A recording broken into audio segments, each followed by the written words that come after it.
This is why I be side-eyeing some people who get a retwist every month. I'm like, let your hair breathe, baby girl. You can have a little bit of the Rastafarian look. You can have a little bit of some root growth. Also, confidence is key. Y'all be out here with your hair done with no confidence and you still find ways to hate on other people. You need a retwist, bitch. But I'm still cute. I'm still cute. No such thing as a life that's better than yours. Love yours. No such thing as a life that's better than yours. No such thing, no such thing.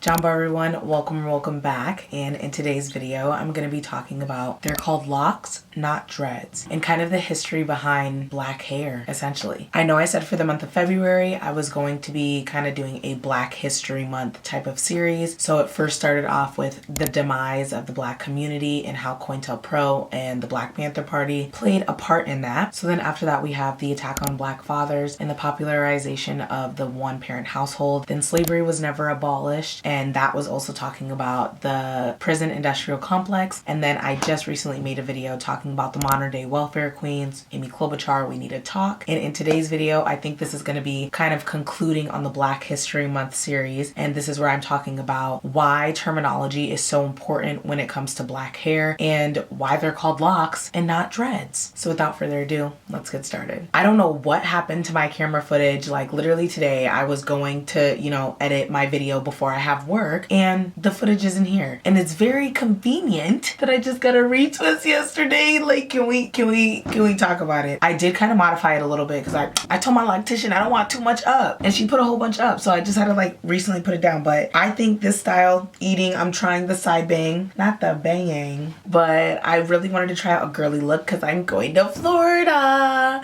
I'm going to Florida on Thursday after class, and I'm going to be doing a whole prep and vlog, travel with me, all that stuff. So that's going to be really fun. I'm going to visit Manny, and we're just going to be vlogging the whole time there. So I wanted to put this video out so then, because technically when I uploaded, it was February 5th. And by the time I upload this, my first Black History Month video was posted on February 5th. So I feel like I didn't get the full, scope of things. So that's why there's going to be 5 videos, just because Black History Month should be longer in my opinion and not the shortest month of the year. But anyways, of course I'll still be talking about black topics and, putting my 2 cents here and there, but I want to, branch out, talk about other topics and put my commentary in there a little bit. But yeah, just get into the retwist, get into it. Thank you. But yeah, in this video, I'm going to be talking about why they're called locks and not dreads, and essentially the history of hair in the Black community. I basically got this video idea from so many people, and I personally, especially if you're talking about my hair, I will respectively correct you. If, you want to go out, I can't control what people say when they're not around me, but if I can correctly and politely correct you, I'm going to do it. So that's where it's I still see so many people calling them dreads and dreadlocks, and that is simply not the case. I think I talked about this in another video as well a while ago, where words are spells, and especially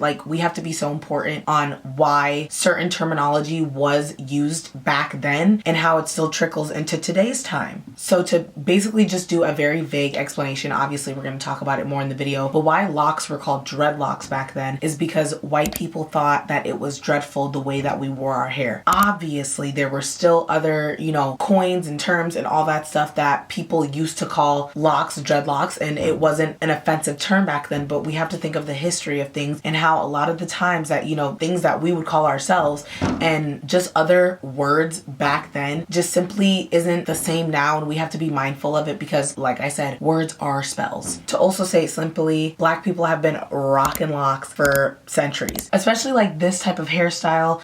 They weren't doing the retwist with all the gel and all that stuff, but the naturalness of the hair, allowing the hair to butt up to be able to achieve this type of length, I'm just this is my hair. This is my hair. And call me Rastafarian or whatever you want to say, because I know y'all seen in my, Black History Month, I didn't have a fresh retwist like this. And yes, it is the new month. So I was I had to rock the black look. I'm proud of my hair no matter what stage it's at. But March 1st, I got it done yesterday. Here I am today, and I'm just feeling extra confident. So that's where I'm just this has this type of, I'd say, feeling when it comes to my hair and just in general in the community around locks. I think it's such an even more niche community within the Black community, and that's just why I'm proud to be a part of the lock community. I'm going to be reading off my computer. It says, when looking at the implications as to why they wanted to wear their hair locked, it said they elected to wear their hair matted, like the outcast from society, because not only were they treated thus, but they did not consider consider themselves part of it. So I think what it's kind of saying is that locks were kind of used to rebel and to not look like everybody else in the Black community, essentially, because they were already outcasted from the rest of society. I decided that I wanted to start my locks. How long ago was it? 3.5 years ago. I started my locks on August 28th, 2021, and I remember how itty bitty they were. They were so tiny, and I just embraced this stage fully. I guess this video I'm also going to kind of tie in my lock journey and just talk about the process and the stages and all that stuff that I've gone through. I've been meaning to make a video about that, so I guess I'll just weave the two together. So I started my lock journey, like I said, August 28th, 2021, and since then I kind of go through a quarterly process where, you know, I'll get my retwist done, I'll have my hair in this type of style for a month, I'll wear it out for a month, and then I will do my Rastafarian look for another month until I get my retwist. And that is just the best process for me. Everybody else is different, but in my case, I wanted to start my locks because I felt like with getting something as symbolic as locks, I would say, I am able to go back and be like, oh, I remember this period of my life, my hair was so short, and looking at who I was at that time when my hair was at that length, and then now looking at me, a junior in college again, but it's okay. You know, I'm going through all these things, but also I get to grow with my hair, if that makes sense. I love the aspect of each time I get a new retwist, each time that, you know, I grow my hair even longer, I feel even more like connected to who I'm supposed to be. And that is why I always say that I love myself at every single stage of locks. Getting locks is something for me that I'm gonna have forever. I've always said so many times, I'm never going back to the natural hair. I've tried it, it's not for me. I got a big chop back in 8th grade summer, you know, going into 8th grade, and my hair was short. I didn't know how to take care of it. It was just no. And then I let it grow out. I actually started learning how to use hair products and moisturizing my hair, and it just got too much. I am a low maintenance baddie. This isn't even to say nothing, but like, I already don't like wearing makeup like that. I think once I learned how to do makeup and just like, you know, make myself a little cute, I'm gonna like doing it. But for now, I love rocking my natural look. And this is the look that I, you know, carry most of the time, unless I'm going somewhere and going out. Yeah, maybe I'll, you know, get a little whatever. But it's just like, I think having locks too has made me be able to love my hair at every single stage. And when I decided to lock my hair, I was like, I'm ready. I'm ready. You know, seeing those girls on Pinterest, I'm like, oh girl, your locks look good. Your locks look good.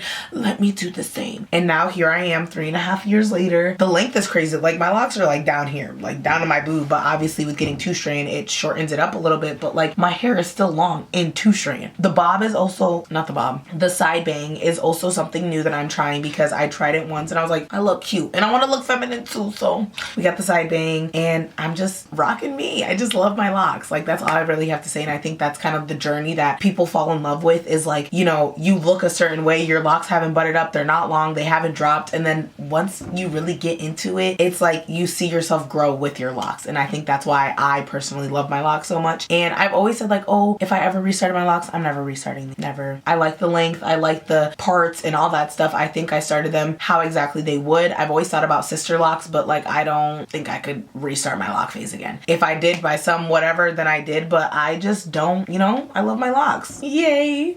This is also why I politely correct people when they call my hair dreads or dreadlocks. I'm like, they're locks. Please call them locks. And then if they ask why, I just tell them about the connotation of it. Back then, white people and, you know, during slavery and all that stuff, they would purposefully call black people with locks, they would call their hair dreadlocks because their hair was considered dreadful. If you look up what the definition of dreadful is, I don't even know, let's look it up together.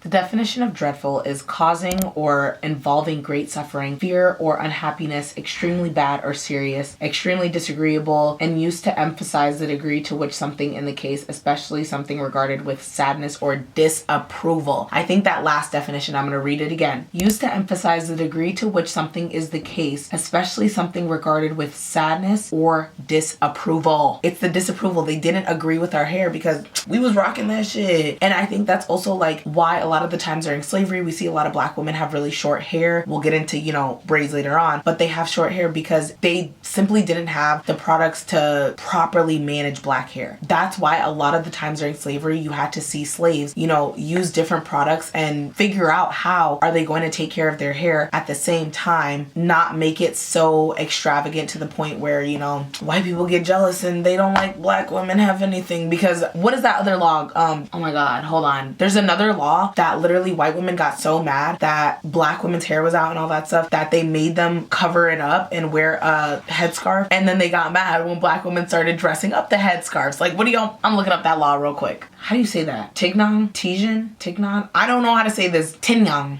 Okay. The Tignon Law, I hope I'm saying that correctly, of 1786 forced free women of color to cover their hair because white women were jealous of their hair. Even after that, they were decorating the hair dressings and white women still got jealous. Like, we can't do nothing, especially when it comes to our hair. We can't do nothing without people being jealous. So with saying this is why they put this connotation of dreadlocks, because our hair was dreadful. Come on now. They used to tie words together to offend us. So of course I talked about short hair, and that I feel like sometimes women didn't have enough resources to properly manage their hair. So a lot of the times they would just cut it off. Now, tying into how their hair played a really big role in how braids also had secret messages within them. I'm going to be reading off my computer. So basically it says, enslaved people used cornrows to create secret messages and maps with specific patterns representing escape routes or safe houses along the Underground Railroad. The tightly woven braids also held objects like small tools or seeds they could use after their escape. So like I said, using cornrows to be able to see this is the row of the field, this is where you should go. I'm going to put an example on the screen, but there are so many different hairstyles that have different things. This is a body of water. This is a mountain. This is a rock. You know what I mean? Like, this is a safe house. There are so many things that are deeply ingrained in slavery, and this is why I make it so,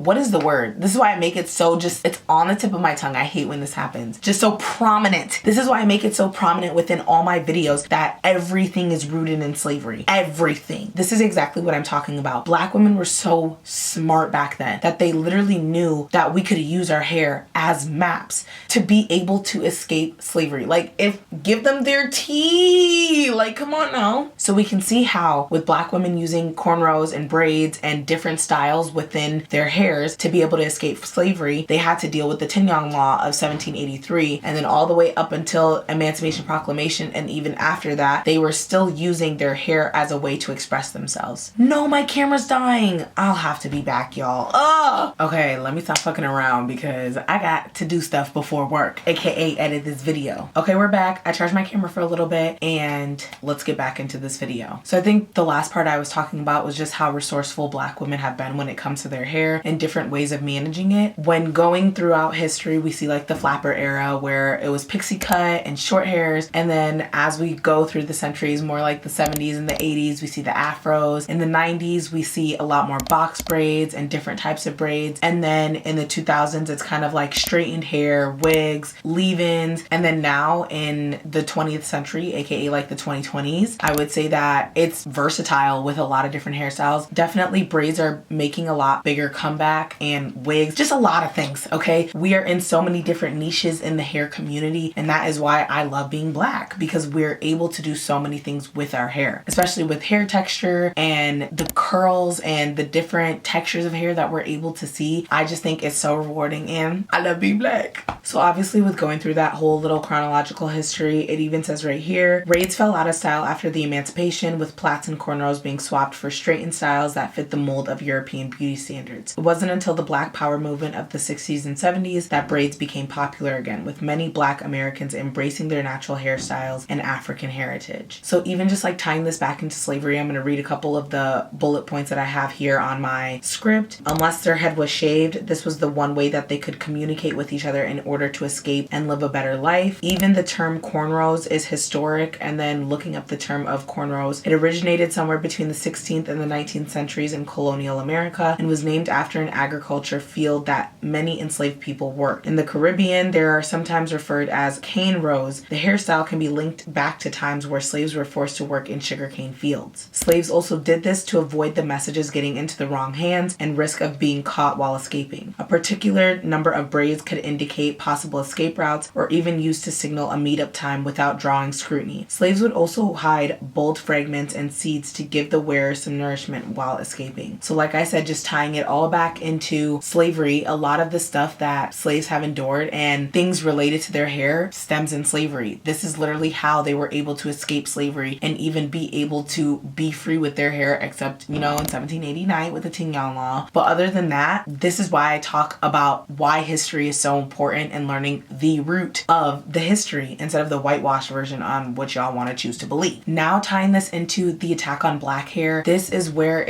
you see so many of the times where students have gone to school with locks like myself and they will be told that it's unkept, it's messy, it needs to be cut off, it's against their policy, which if you really think about it, with punishing students for having a natural hairstyle such as this, and we all know that with locks, not everybody is going to have the fresh look of a fresh retwist every single time. That is just simply not attainable, and our hair isn't even supposed to be in a retwist style every month. This is why I be side-eyeing some people who get a retwist every month. I'm like, let your hair breathe, baby girl. You can have a little bit of the Rastafarian look. You can have a little bit of some root growth. I'm not saying nothing too crazy, but like, let your hair breathe and let your hair grow, because then you can, like I said, appreciate yourself at every stage. My sister makes fun of me sometimes because I genuinely say, like, I don't give a fuck about my hair. Like, I don't care what other people think about my hair because I am comfortable with having my hair outgrown like that. As y'all saw in all my YouTube videos that I just posted recently during Black History Month, my hair was not retwisted. It literally was fully grown out, and that was damn near when I needed to get a retwist. But like I said, I love myself at every single stage, so whatever stage I'm at, it just makes me fall in love with my hair even more because I'm able to express myself in different ways. Also, confidence is key. Y'all be out here with your hair done with no confidence and you still find ways to hate on other people. Me, on the other hand, I can have my hair at any stage and still look good and feel good. Sometimes I'm like, damn bitch, you need a retwist, bitch. But I'm still cute. I'm still cute. And also, like, telling students that they have to cut off their hair if they want to come back to school. Why do you care? If it's not affecting you, why do you care? And this is essentially what led to the Crown Act. The Crown Act stands for, I need to read it off my computer. The Crown Act stands for create a respectful and open world for natural hair. In order to not be allowed to discriminate someone, aka black people, over the texture or even just the look of their hair. Obviously, not all states have adopted this law, but it is still a start. And that's where I have to tell people, at least it's a start. At least we're starting somewhere, because if it was never talked about, if it was never brought to, you know, the forefront of why it's important to uplift black hair, what is it all for? And this is also where I'm saying, like, where it said earlier about talking about European beauty standards, this is where we see a lot of black women perming their hair, straightening their hair every day, wanting to wear weaves and wigs. And I'm not saying nothing's wrong with that, because you baddies be eating that stuff up. But this also is what leads into the insecurity of their natural hair and never wanting to wear their natural hair. Everybody's different. These are my opinions, so please don't go attacking me in the comments. Thank you. As of July 2024, because it hasn't updated, only half of the states have passed the Crown Act, and I think we need to do better. But we also know what states aren't gonna pass it. Let's be real. I'm looking at you, the South. And also, it was so funny because I was talking to my friend Malachi, and he was like, why don't you want to come to the South